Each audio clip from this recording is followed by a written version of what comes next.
Soboka fe wano kwe waffe tufumba bima luwombo lwaffe tuyinawo ejju tetukasiika tuyina lumonde ekinyeebwa bannange atanalya ku kinyeebwa kyewaffe sooka janguuko kwewaffe. Loves, welcome back to my channel. So right now we are going to have a lunch and you're going to have everything traditionally made. You're going to have Matooke Luwombo. I showed you how they make Luwombo in my videos, or if you've not seen it, it's going to come soon and I can't wait to taste it.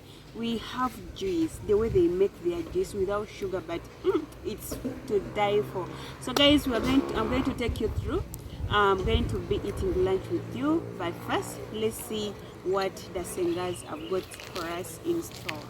Hey my loves, welcome back to my channel. So we are at AAfrican Village, and for the first time in this year I'm going to taste a local food, like locally well prepared from AAfrican by singers, kojas, aunties and all that. So we are going to be experiencing Luwombo, Matooke, and everything is really well prepared locally. So for more details, stay locked on my YouTube. You're going to be seeing everything that you need to know about this place.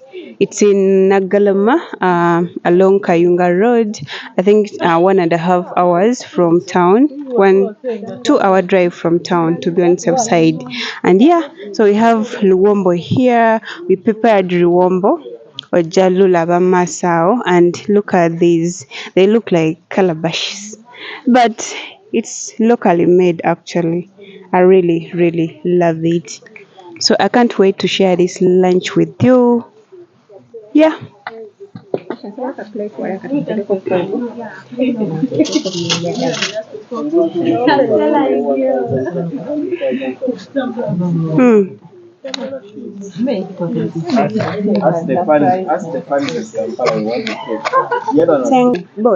Bannange abalabi baffe abalungi tutuuse ku kyemisana kyaffe ekyewaffe ekyo kyanjawulo kitya. Tukuweera ddala emmere eyaffe ennansi ennungi. Tulina emmere ey'amatooke, ey'amayuni, lumonde, ekinyeebwa. Bannange atanalya ku kinyeebwa kyewaffe sooka janguuko kwewaffe mujja kumbuulira. Emmere eyaffe ezimba omubiri, ng'oggyeko okuzimba omubiri, mmere ennungi nti efumbwa mu ndagala compared kwabo ab'omu kibuga nti bafumba mu bukutiya. Obukutiya obwo tebulwazizza kansa woowe. Bannange mwenna tuwaniriza ku AAfrican Village. Tuyinawo kannakati kaffe tukaseereza buseereza ku mmere, tukaserula ku mmere tetukasiika. Tuyina oluwombo lwaffe, tuyinawo ejjuuni, oluwombo lwa nkoko nnamba nno ya mukolo olwaliwo gye twafumbye. Eya tuyinawo muwogo waffe alimu ka starch. Ndowooza muwulira akawoba naye abali okumpi. Nze simanyi abagenda kulya ku mmere eno bwe bagenda okuwulira. Kyekiri wano matooke teribadde wali. Senga ettooke lidde wano. Olibegere wano mpola mpola. Onoolisobola likwatireko lidde wano. Ebyo byonna bizze wansi.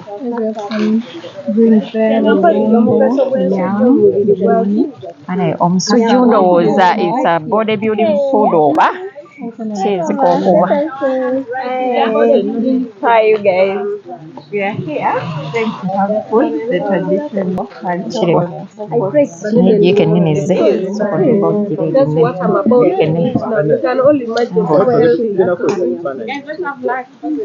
We start from the matooke, then we pick whatever we want. The luwombo.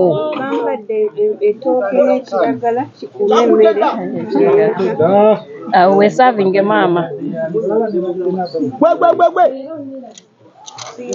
I'm saying a boogie.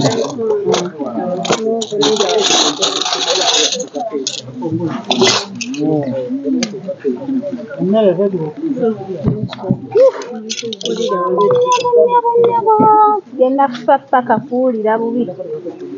munne w'okulya.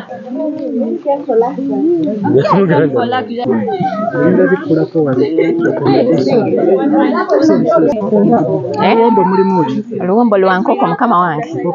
Tegeze kinyeebwa wano seeseera kubanga Bring the line waba woota Solo teeka wano bali sorry. Ivory. This is the whole thing. Ka greens tutoleko katinitini tusobole.